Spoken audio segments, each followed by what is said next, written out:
what you wake up for every morning and why you stay awake working hour after hour, not seeing your friends, not seeing your family, not going on holiday, not having days off. And yet, I've walked away from that. And this is exactly how I knew to quit. Hello, I'm Hayden.Bloomfield and welcome to the channel. So how I knew to quit growing my company, how I knew to throw in the white towel, what is it that enabled me to make that decision and move on with my life. Coming to terms with quitting or moving on from something, especially something you've been so passionate and driven about, can be so terrifying, and I empathise with you. I've been there, it's difficult, but you can do it.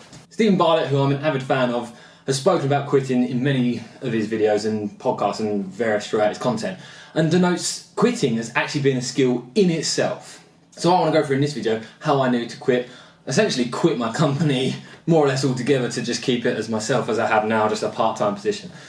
If anyone actually knows me, you knew I had absolutely outrageous goals for my business. I had a vision of how I was going to build it over the next multi-decades, reaching across the entire nation and actually going international with my company. What is just a grounds maintenance garden service that looks after trees and grounds, commercially and domestically. I had this vision of turning it into that, as well as a whole community serving, purpose-driven company, as well as a manufacturing company, a content creating company, YouTubers within the company, even investors in property, and then becoming growers, having our own nurseries to grow products, and even then getting into manufacturing our own products as well as tools and equipment. So all manner of different things. I had this all planned out through my head. And even from there, I had it planned out how, with profits, how we would invest that into the community, into the environment to help create a better world for the future of humanity. As well as moving into other industries, and why I kept the name is the company called BloomfieldSSLtd. The whole factor around why I called it Sustainable Solutions was because I wanted the company to evolve into something beyond just the grounds, just the gardening and all the other things I've just mentioned and listed. I wanted it to become something in the movement of sustainability, whether we were even buying out other... I had a huge plan of buying out companies that included like renewable companies. I even had companies I knew that I had my eyes on, of companies I wanted to purchase eventually in the future, even getting to a point of working with companies like Nissan and Tesla, hopefully eventually, due to ordering such vast volumes of their vehicles. But I've obviously quit that. I quit growing the company. I let go of it. I walked away. Well, I say walked away. I'm still in it.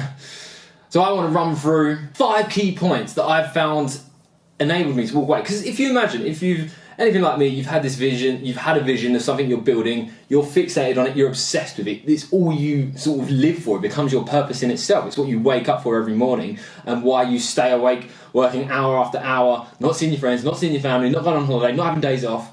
It's why you obsess over it. It's why you find that you're so living everything you do in terms of like how you exercise, how you look after yourself, what you eat, all based around conveniencing your work to move forward with.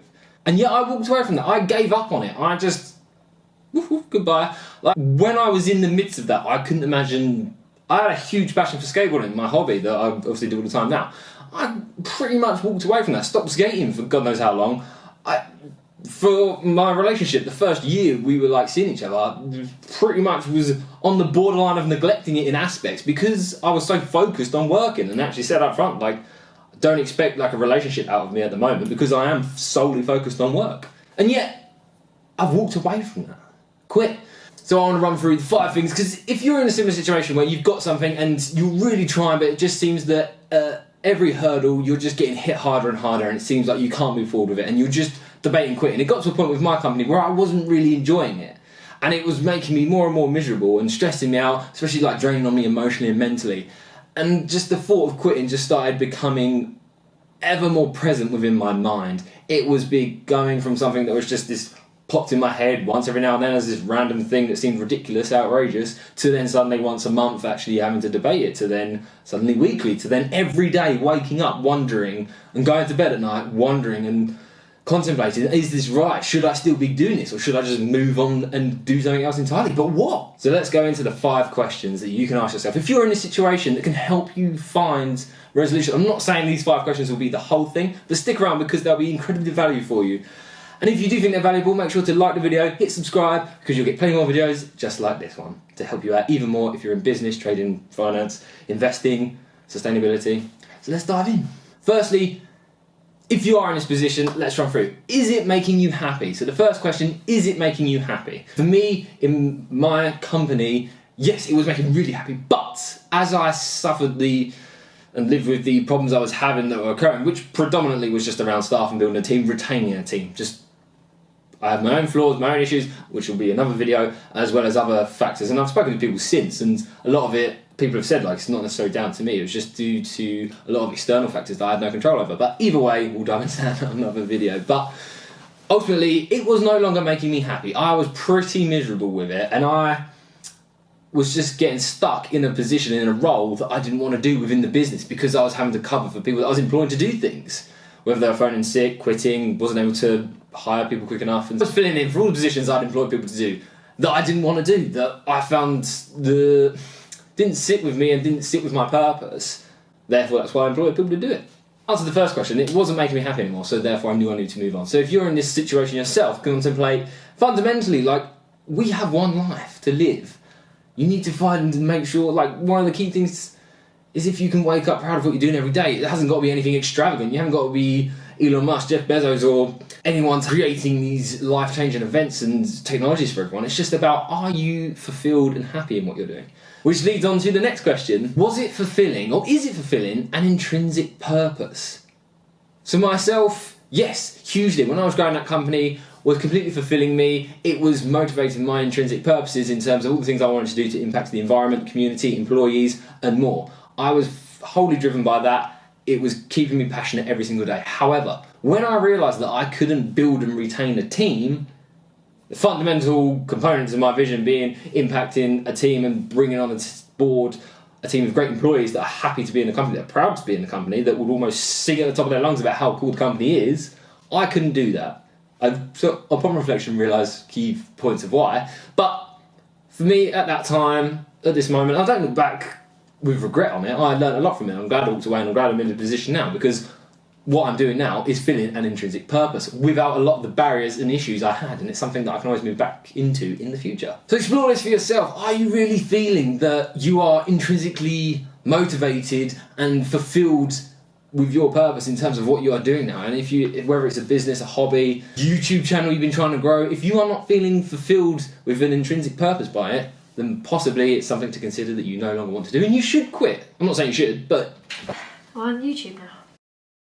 Number 3, had I explored all the possibilities to move forward with? So in this context of me recruiting and having that struggle, had I really dived deep, analysed into all the points of why people would quit, why they'd moved on, what it was that had prevented them staying at the company, or why people didn't want to join, or why I had to let people go, where were the fundamental issues along that process? What was my recruitment process? How did I market to people? How did I advertise the roles, the positions, the jobs? Could I improve it anyway? And I dived into I had like a 17-step process just to have someone come on board, and then from them coming on board, I then developed this whole system of how they would come on board. There was an onboarding process, there was a training process, this all step-by-step passage into joining the company, as well as looking at future benefits for rewarding people for sticking around, whether it was share options, different rewards and benefits to being part of the company. Admittedly, if I developed all of this at the start when I first employed people, I probably would have found that some great people that I had would have stuck around for longer. We're all a genius when we look back in reflection. But if this is something that's applying to you in your business, your hobby, whatever, have you looked at all the possibilities? Have you really delved deep into the fundamental issues you've got and what the solutions could be to fix it for you?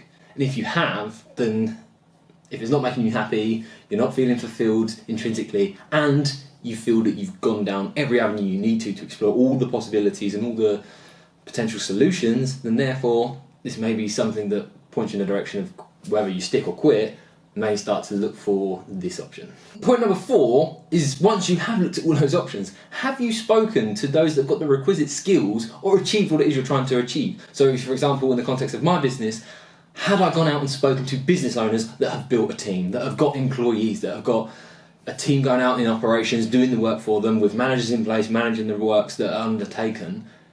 If that's the case, have I spoken to them? Have I sat down and really listened to what they have to say and what wisdom they could pass on to me in terms of how they recruited, how they built their team, what the struggles have been, what solutions they found? And if the answer to that is yes, and yet you're still facing the barriers that you're facing and the hurdles that you can't overcome, it's kind of answering, you get the point of where I'm going here, of why I should quit. And this is exactly how I knew to quit. I'd spoken to so many business owners. Like, I was in a business network. If you haven't seen it, I made a video recently on B&I and my experience there for the 3-4 years I was there. So I had a vast network of people I could speak to and just listen to, gain their wisdom to see if there was any alternatives that I hadn't thought about. And I was exploring all of them. And yet still, I found I couldn't build and retain a team. And lastly, this is the point I struggled with for so long, that ultimately when I found the answer to this one, it gave me the answer, it gave me clarity, it gave me confidence that I knew that quitting the growth of my company was the right option for me to move on and do something else. That question being, had I identified another motive to move forward with? I struggled with this for so long. I was thinking, if this company was, well, my company was my identity. It was all I did. As I said, like I gave up on, neglected my hobbies, neglected friends, neglected family, neglected events, neglected holidays. I didn't do anything. It seemed all I was doing. I was waking up at 5 a.m, going to bed at like 9, 10, 11, depending when I finished work. And literally it was a case of wake up, start working, or do things to work on my own mind to help improve and develop mentally, to just work. As Rihanna would say, work. And that's what I was doing. So when I started to look into the ideas of what I could do to move on with, thankfully I was introduced to trading. I started investing. I was coming up with other alternative ideas. And it wasn't even until after I'd quit that I started going down the route of actually making a YouTube channel. So now I'm feeling incredibly fulfilled and passionate about what I am doing. And now it's not built around having dependence on other people and having dependence on building a team, retaining that team. It's just built around me doing work.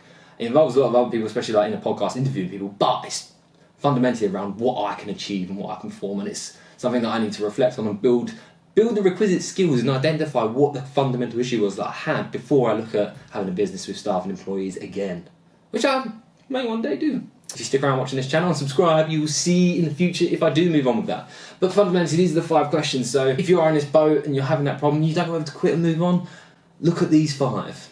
Is it making you happy? Is it motivating an intrinsic purpose within you? Have you tried all the possible solutions and identified ways to fix the problems and still not able to overcome? Have you spoken to experts in the field or those that have achieved what you're trying to achieve and striving for? And if you've done all of that and you've even identified, come up with another idea, what you can do to move on with, then perhaps the best option for you is to quit and to move on. I just want to reiterate the point I made at the start. As Stephen Bartlett said and has said and does say multiple times in his content, quitting is a skill in itself. Identifying and knowing when to quit can be a fundamental key to achieving success. Consider that. Let me know what you think in the comments below. Bad advice, good advice? What have I missed out? Do you think I've missed anything out in terms of these questions? Is there a 6th fundamental question? I don't want you to think that I've said these are the ultimate 5 and if you answer these, but these can be a huge step forward in knowing if it is something. And I definitely advise speaking to other people, especially like point number 4, speaking to those experts. Speak to them as well. Go back to them and say, look, I've tried all these things, it's still not working. Do you think I should quit and move on? Here's the idea I've got. Good. They bring you some great ideas to the table. Hope it's been helpful for you. If it has, make sure to like, subscribe, and I'll see you in the next one.